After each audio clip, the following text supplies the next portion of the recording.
Who's cutting undersea internet cables? Imagine this. Deep at the bottom of the ocean, a shark bites through an internet cable. How do you repair it? More importantly, how do you even find out where the cable broke in the vast expanse of the ocean? This video will take you through the hidden network of undersea cables that carry all the internet traffic on YouTube and beyond. We use this incredible underwater highway every day, yet we never see it. Welcome back to our channel, where we uncover fascinating stories from around the world. Today, we're diving deep into the undersea cable network that connects continents across the globe. These cables, laid at depths of up to 8,000 meters, withstand pressures of 5,300 kilograms per square inch. To put that into perspective, it's like placing the weight of an African elephant on your little toe. Number 1. The massive undersea cable network. The undersea cable network is immense, spanning across all continents and reaching unimaginable depths. The smallest segment runs under the Black Sea, connecting Azerbaijan and Turkmenistan, stretching 300 kilometers. In contrast, the largest section, known as the Maria Cable, spans a whopping 6,600 kilometers. It begins at Virginia Beach in the United States and travels through the dark depths of the Atlantic Ocean, ending in Bilbao, Spain. If we were to measure the total length of all undersea cables, it would exceed 1.4 million kilometers. That's long enough to wrap around all the planets in our solar system and still have enough cable left to circle the Earth again. Laying these cables at such great depths is no easy task. For every kilometer of submarine cable, the cost can reach up to 2.5 million US dollars. Now, imagine the total cost of laying 1.4 million kilometers of cable. Number 2. Why use cables instead of satellites? With today's technology, why go to such lengths to lay cables when we have satellites that can wirelessly connect the world? The answer lies in capacity and efficiency. There are currently 493 submarine cables worldwide, each capable of handling up to 4,000 terabits of data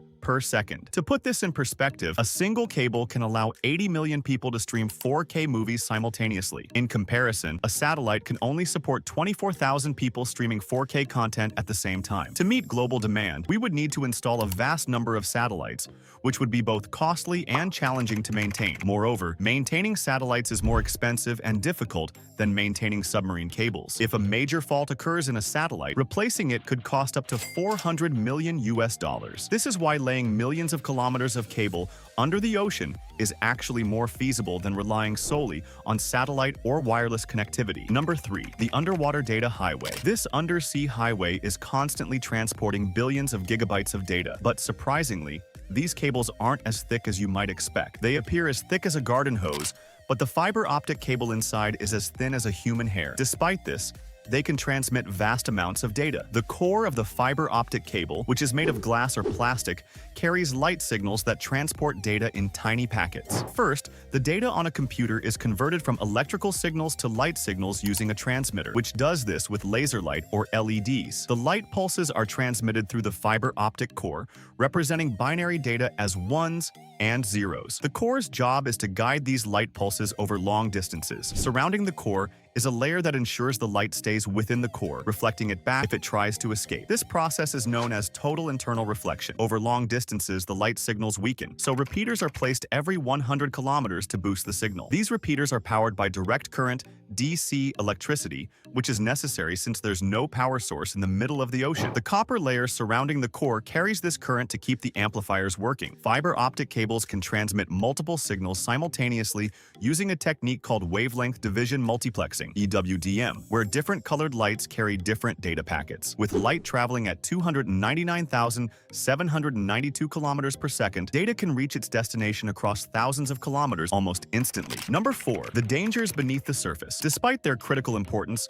undersea cables are far from invulnerable, facing a range of threats that could disrupt global communications in an instant. Natural phenomena like earthquakes, tsunamis, and underwater volcanic eruptions can cause catastrophic damage to these cables. For instance, the 2006 Hengchun earthquake near Taiwan severely damaged several cables, cutting off internet access for millions across Asia. Then there's the surprising threat of shark attacks, which, while rare, have been recorded over the years. Sharks are attracted to the electrical fields emitted by the cables, mistaking them for prey and attempting to bite through the protective layers. However, the most significant and frequent threat to undersea cables comes from human activities, particularly fishing. Some fishing vessels drag heavy trawl doors across the ocean floor, to catch bottom-dwelling fish like cod and flounder. These trawl doors, often made of metal and weighing several tons, can easily snag a submarine cable, pulling it up from the seafloor and causing severe damage. Even anchors from large ships can pose a threat if they accidentally drop onto these cables. The consequences of such incidents can be dire, leading to lengthy outages that can take weeks to repair. Number 5. Repairing undersea cables. Repairing an undersea cable is a challenging and time-consuming process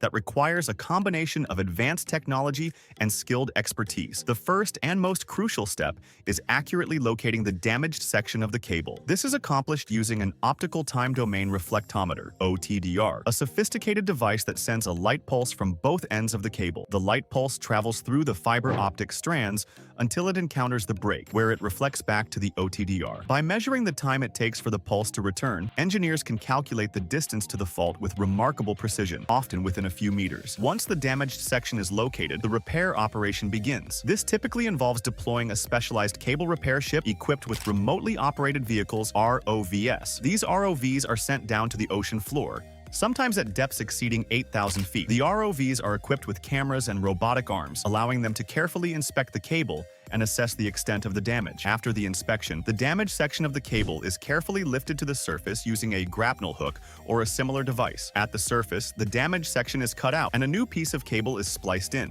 This splicing process is highly delicate, especially since the fiber optic cores are made of ultra-thin glass, which must be perfectly aligned to ensure uninterrupted data transmission. The splicing is typically performed inside a controlled environment on the repair ship, where technicians use fusion splicing machines to weld the glass fibers together. Once the repair is complete, the cable is carefully lowered back to the ocean floor, often with additional slack to accommodate any future movement. The entire process can take several days to weeks, depending on the depth of the cable and the complexity of the repair, but it is vital for restoring global connectivity. Submarine fiber optic cables are the backbone of the internet, connecting continents and allowing us to communicate instantly across the globe. This video has hopefully answered many of your questions about how these cables work, their installation and repair processes, and why they're still preferred over satellites. We hope you found this information insightful. Thank you for watching this video. Don't forget to like, share, and subscribe for more fascinating content. Your comments and support are greatly appreciated. See you in the next exciting video.